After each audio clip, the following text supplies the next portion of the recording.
Hello friends, இந்த வருஷம் December 15ஆம் தேதியில இருந்து ஒரு இறுக்கமான நாளாக, ஒரு ஹெவி ஹார்ட்டடாக இருந்த நாள். ஏன்னு பார்த்தீங்கன்னா, என்னோட சின்ன பையனுக்கு சர்ஜரிக்காக ஹாஸ்பிட்டல் போயிருந்தோம். நான் ஆல்ரெடி ஷார்ட்ஸில் போட்டிருப்பேன், குழந்தைக்கு சர்ஜரி பண்ண போகிறோம், எல்லாம் ப்ரே பண்ணிக்கோங்கன்னு சொல்லி. அதுக்கப்புறம் பார்த்திங்கன்னா நல்லபடியாக சர்ஜரியும் முடிஞ்சிடுச்சு. நான் இந்த வீடியோ லேட்டர் ஆன் போடலான்னு பார்த்தேன். பட் என்னென்னா, இந்த இயரே இந்த வீடியோ போட்டு முடிச்சிடலான்றதுக்காக தான் போட்டேன். நாங்கள் பார்த்திங்கன்னா டிசம்பர் 15 போயிருந்தோம். 8 மணிக்கு வர சொல்லியிருந்தாங்க. போயிட்டு இன்சூரன்ஸ் நான் பண்ணுறதுனால 10:30க்கு தான் நாங்கள் ரூம்க்கே போனோம். நான் பசங்க அப்புறம் ஹஸ்பண்ட் 4 பேர் தான் போயிட்டு. போனதுமே தம்பிக்கு கையில் அந்த இன்ஜெக்ஷன் ட்ரிப்ஸ் போடுறதுக்கான இதை ஏற்றிட்டு அவங்க ரூம்லாம் அலாட் பண்ணாங்க. இந்த இன்சூரன்ஸுக்கு தான் கொஞ்சம் டிலே ஆச்சு. பசங்க தூங்கவே இல்லை, எனக்கு தூக்கமே வரல. அவனுக்கு மகாமிருத்யுஞ்ச மந்திரம் போட்டு வச்சு ப்ரேயர் பண்ணி ஓம் நம சிவாயெல்லாம் எழுதி எதேதோ பண்ணி எப்படியோ தூங்க வச்சுட்டேன். சிவா அப்பா தான் எனக்கு full and full hope and help பண்ணது. இன்றைக்கி என் பையன் ரொம்ப ஸ்ட்ராங்காக இருக்கானா, அதுக்கு காரணமும் சிவா அப்பா தான். அண்ட் இது தான் பார்த்திங்கன்னா நாங்கள் தங்கியிருந்த ரூம். ரொம்ப நாளாக இல்லை, ஒரே நாளில் வந்துட்டோம். நாங்கள் டிஷர்ட்டை கழட்டியாச்சு. ஏன்னா சைடில் ஹேரை ரிமூவ் பண்ண சொன்னாங்க. இயர் சர்ஜரி தான் பண்ண போகிறதா இருந்தது. ஸோ அதனால் ரிமூவ் பண்ணிட்ட அப்புறம் ஹேரெல்லாம் எடுத்துட்டாங்க. அதுக்கப்புறம் வாஷ் பண்ணிவிட்டு ஷர்ட் மாற்றிட்டோம். ஏன்னா அந்த கையில் அந்த இது போட்டிருக்கிறதுனால ஷர்ட்னால் ரிமூவ் பண்ண ஈஸியாக இருக்கும்னு போட்டாச்சு. அப்போ இந்த ரொம்ப ப்ரீத் பண்ண கஷ்டமாக இருக்கும்போது அந்த ஆக்சிஜன் வைப்பாங்க இல்லையா, அது 2 வாட்டி வைக்கணும். ஒன்று நைட்டு வைக்கணும், அப்புறம் மார்னிங் ஒரு வாட்டி வைக்கணும்னு சொல்லியிருந்தாங்க. ஸோ அதை சிஸ்டர் நைட்டு வச்சுட்டு போனாங்க. அது வாயாலேயே நம்ம சுவாசிக்கணும்னு சொல்லியிருந்தாங்க. இதெல்லாம் பார்க்கும்போது அப்படியே ஹார்ட்லாம் ரொம்ப ஹெவியாக ஒரு பெயின்ஃபுல்லாக இருந்தது. ஏன்னா நம்ம பெரியவங்கன்னா தாங்கிக்குவோம், சின்ன குழந்தைங்களுக்குன்னும் போது அது ரொம்ப கஷ்டமாக இருக்குது. எனக்கு இமோஷ்னலாக அப்படியே துக்கம் தொண்டை அடைக்கும்னுவாங்களே, அந்த மாதிரி ஒரு ஸ்டேஜில் இருக்கேன். ஆனால் மைண்ட் அளவில் குழந்த முன்னாடி எமோஷ்னலாக அழுதுறக்கூடாது, வீக்காக காட்டிடக்கூடாது. அவனுக்கு நம்ம எந்த அளவுக்கு தைரியம் சொல்ல முடியுமோ அந்த அளவுக்கு ஹோப் கொடுத்து, கவலைப்படாத, நீ ஸ்ட்ராங்கு, நம்ம வீட்லேயே நீ தான்ப்பா ஸ்ட்ராங்கு, உன் அளவு எங்களால் தாங்க முடியாது அப்படின்னு சொல்லி. ஆனாலுமே என்னோடய சின்ன பையன் எங்கள் 3 பேரை காட்டிலும் பயங்கர ஸ்ட்ராங்கான பர்சன் தான். நான் இந்த எக்ஸ்பீரியன்ஸை வச்சு சொல்கிறேன். அதுக்கப்புறம் அரைகுறையாக தூங்கினான். ஒரு 2 ஹவர்ஸ் 1.5 hour தான் தூங்கியிருப்பான். அடுத்தது வந்தாங்க, பிபி செக் பண்ணாங்க. செக் பண்ணிவிட்டு இது ப்ளட்டு சுகர் செக் பண்ணுறதுக்காக சிஸ்டர் கேட்டாங்க. குழந்த ஊசி போடுறதுக்கோ இல்லை இந்த மாதிரி இன்ஜெக்ஷன் போடுறது, எந்த ஒரு விஷயத்துக்கும் அடம் பிடிக்காமல் கோஆப்ரேட் பண்ணாமல், இல்லை கோஆப்ரேட் பண்ண மாட்டேன், அது பண்ண மாட்டேன்னு சொல்லாமல் எல்லாத்தையுமே அவன் அப்படியே ஹேண்டில் பண்ணிவிட்டு ஒரு மெச்சூர்டாக போடுறாங்க. ரொம்ப அழுது ஆர்ப்பாட்டம் பண்ணாமல் அவங்க போடுறத சொல்கிறத கேட்டுக்கிட்டு அப்படியே அதை ஃபாலோ பண்ணான். எனக்கு ஊசினா பயம். நான் பக்கத்தில் ஊசி போடுறாங்கன்னா கூட பார்க்க மாட்டேன். ஸோ அந்த மாதிரி என் பையன் இந்த அளவுக்கு தைரியமாக இருந்தான்னும் போது ஒரு பக்கம் சந்தோஷமாக இருந்தது. ஏன்னா அவன் வீக் ஆகாமல் அந்த அளவுக்கு தைரியமாக ஸ்ட்ராங்காக இருந்தான். மார்னிங் இந்த இது வரப்போ கூட அரை தூக்கத்தில் இருந்ததுனால சரியாக அவனுக்கு தெரியல. அதுக்கப்புறம் பார்த்திங்கன்னா கொஞ்சம் கொஞ்சமாக அவனுக்கு பயம் அதிகமாக ஆரம்பிச்சிச்சு. அஃப்கோர்ஸ் நம்மளாக இருந்தால் எவ்வளோ பயப்படுவோம். குழந்தையாக இருக்கும், அவ்வளோ நேரம் ஜாலியாக இருந்தான். அந்த நைட்டு ஃபுல்லாக நிறைய கொஷின் கேட்டுகிட்டு இருந்தான் அந்த ஆப்ரேஷனை பற்றி. நீங்கள் உள்ளே வருவீங்களா, ஆப்ரேஷன் தியேட்டரில் யார் இருப்பா, என்ன பண்ணுவாங்க, என்ன ப்ரொசீஜர், ஏன்னா எங்களுக்கு எதுவுமே தெரியல. எனக்கு பையன் கொஞ்ச நேரம் தூங்குனா போதும், நெக்ஸ்ட் ஆப்ரேஷன் பண்ணும்போது அப்போ அவனுக்கு கொஞ்சம் இதாக இருக்கும், நிறைய யோசிக்கக்கூடாது, யோசித்தா பயம் வரும்னு சொல்லிவிட்டு என்னென்னவோ பண்ணி தூங்க வச்சோம். பட் ஆனால் ஃபைனலி மகாமிருத்யுஞ்ச மந்திரத்தை நான் ஜபிச்சுக்கிட்டே இருந்து அதையும் வந்து சாண்ட் பண்ணிவிட்டு நான் ஒரு ஸ்படிக மாலை வச்சுருந்தேன், அதில் பண்ணி ப்ரேயர் பண்ணி அவனுக்கு போட்டு அதுக்கப்புறம் தூங்க வச்ச அப்புறம் தான் தூங்கினான். அப்புறமா காலையில் திரும்ப அந்த ஆக்சிஜன் வச்சாங்க. அப்புறம் டெஸ்ட் ஊசி போட்டாங்க. அது வந்து அரிக்குதா இல்லை ஏதாச்சும் சென்சேஷன் இருக்கான்னு பார்க்குறதுக்கு. பிள்ளைக்கு அவ்வளோதான். அது அந்த டைமில் இருந்து அவனுக்கு அப்படியே வந்து அழுக ஆரம்பிச்சிட்டான். எனக்கா அப்படியே ரொம்ப பிரேக் டவுன் ஆகுது. என்னால் வந்து இமோஷ்னலாக கண்ட்ரோல் பண்ணவே முடியல. இப்போ சொல்லும்போது கூட எனக்கு அவ்வளோ இமோஷனாக ஆகுது. நாங்கள் வந்துட்டு அவன் முன்னாடி பிரேக் ஆகக்கூடாது. ஃபுல்லாக அவனுக்கு வந்து எவ்வளோக்கு எவ்வளோ சப்போர்ட் கொடுக்கணுமோ, எவ்வளோக்கு எவ்வளோ தைரியம் கொடுக்கணுமோ அவ்வளோ சொல்லணும். ஏன்னா எங்களுக்குமே இது ஃபர்ஸ்ட் எக்ஸ்பீரியன்ஸ்.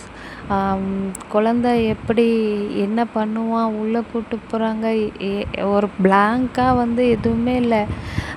என் பெரிய பையனையும் நான் வந்து இந்த இடத்துல வந்து ரொம்ப அப்ரிஷியேட் பண்ணுவேன். ஏன்னா வந்து பார்த்திங்கன்னா, நாங்கள் ஆப்ரேஷன் தியேட்டருக்கு கீழே போயிட்ட அப்புறம் நாங்கள் வெயிட் பண்ணும்போது ரூமில் தனியாக இருப்பான்னா, அவன் பாட்டுட்டு அதை அண்டர்ஸ்டாண்ட் பண்ணிக்கிட்டு தம்பிக்கு இந்த மாதிரி பிரச்சனை, இந்த மாதிரி பண்ண போகிறாங்கன்னு சொல்லதும் அவனுமே எங்களுக்கு கோஆப்ரேட் பண்ணிவிட்டு எந்த டிஸ்டர்பன்ஸும் பண்ணாமல் என்ன ஹெல்ப் பண்ணணும் பண்ணிவிட்டு இது மாதிரி பண்ணிட்டு இருந்தான். காலையில் இந்த எல்லாம் போட்டுட்டு அவன் ட்ரெஸ்ஸை ரிமூவ் பண்ணி இதை போட்டோடனே குழந்த ரொம்ப அழ ஆரம்பிச்சிட்டான். எனக்கா என்ன பண்ணுறதுன்னு தெரியல. நானும் ஹஸ்பண்டும் வந்து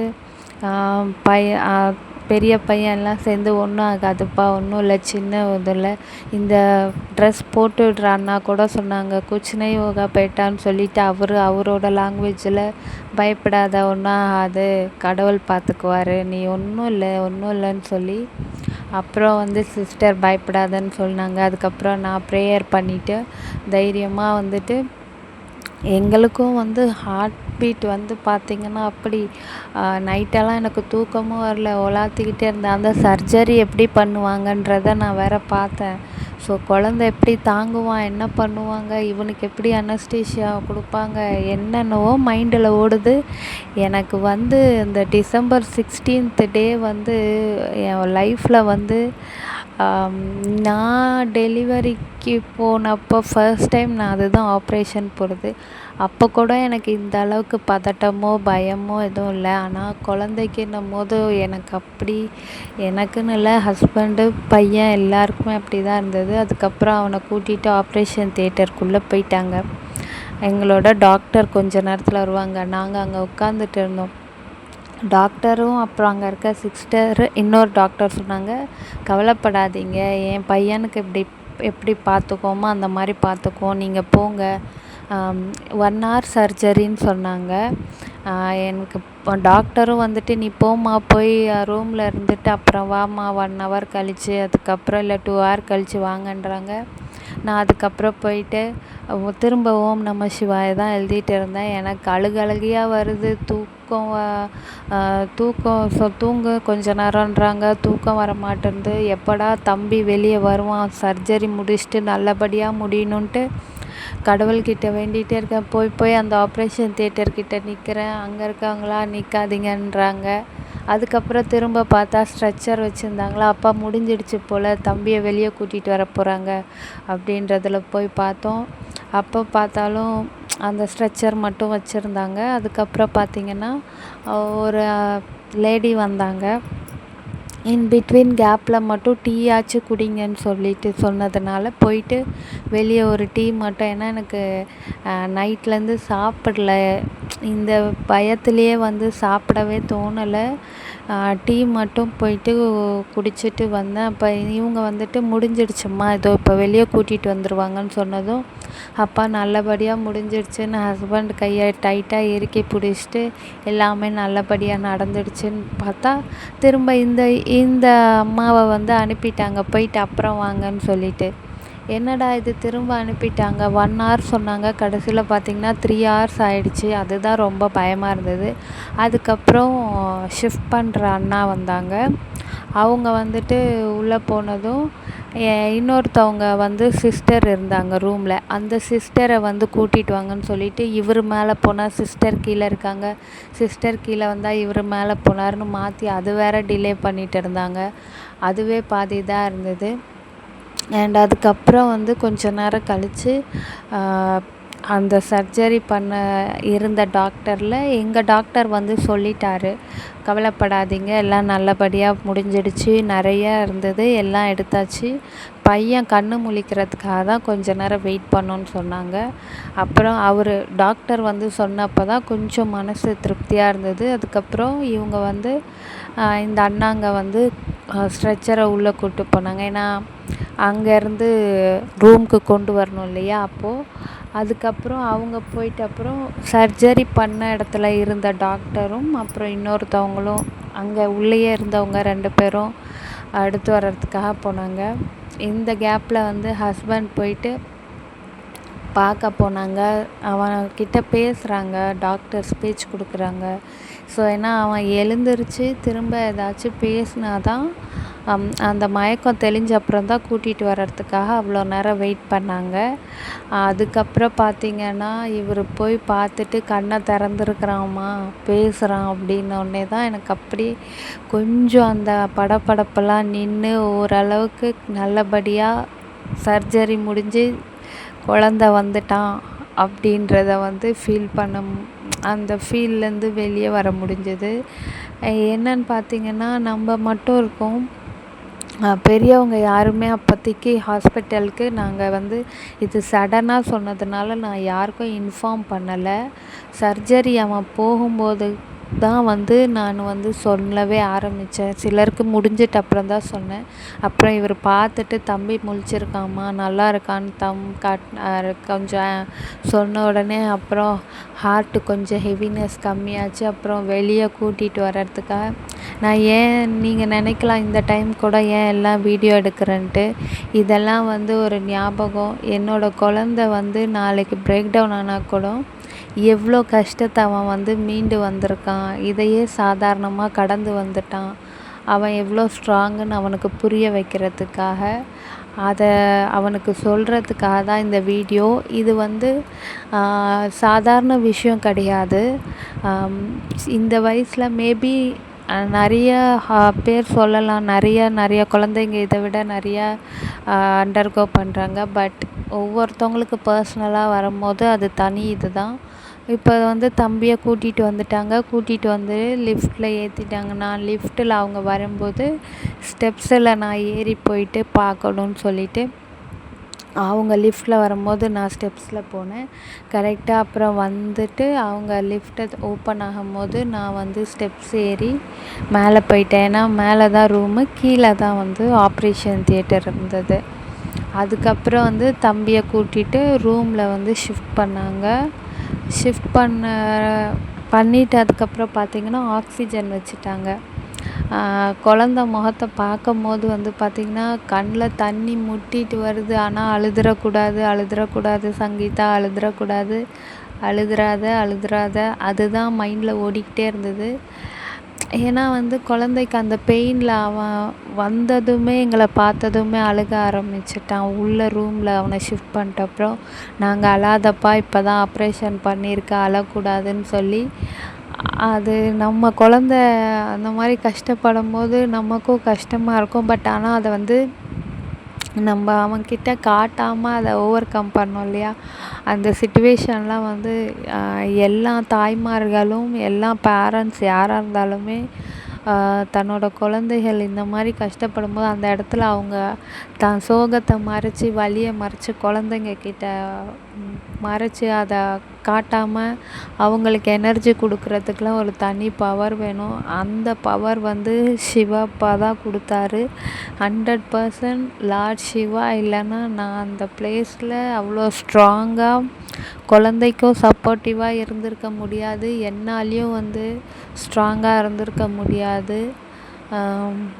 கண்டிப்பாக கடவுளுக்கு தான் தேங்க் பண்ணுவேன். அண்டு குழந்தைக்காக ப்ரேயர் பண்ண எல்லாருக்கும் தேங்க் பண்ணுவேன். ரூமுக்கு வந்து தம்பியை ஷிஃப்ட் பண்ணிட்டாங்க. போகிறதுக்கு ஆக்சுவலி ஆப்ரேஷன் பண்ணுறதுக்கு முன்னாடி அவனை தம்ஸ் அப் வச்சு ஃபோட்டோ எடுத்தேன். ஸோ அதே மாதிரி அவன் பண்ணிட்டு வந்தவங்கள ஓகே வாப்பான்னு கேட்டு அதே மாதிரி திரும்ப ஃபோட்டோ எடுத்திருப்பேன். எனக்கு வந்து குழந்த சர்ஜரி பண்ணிட்டு வந்துட்டான். இதுக்கப்புறம் அவனை எப்படி பார்க்கணும்? ஐயோ, குழந்த இப்படி திரும்பக்கூடாது, அப்படி திரும்பக்கூடாது. இவன் வந்துட்டு சர்ஜரிக்கு முன்னாடி இருந்ததை விட அதுக்கப்புறம் அழுகிறது. ஏன்னா அந்த பெயின் இருக்கும் இல்லையா, அந்த மயக்கம்லாம் தெளிய தெளிய குழந்தைக்கு அந்த வலி வரும். ஆக்சிஜனை எப்போ எடுப்பாங்க? எடுக்க சொல்லுங்கள். அதுல விட தண்ணி கேட்டுக்கிட்டே இருக்கான். தண்ணி கொடுங்க கொடுங்கன்ட்டு. டாக்டர் வந்து தண்ணி தரக்கூடாது, ஜஸ்ட்டு ஸ்பாஞ்சால் வச்சு லிப்ஸை மட்டும் நனைங்கன்ட்டாங்க.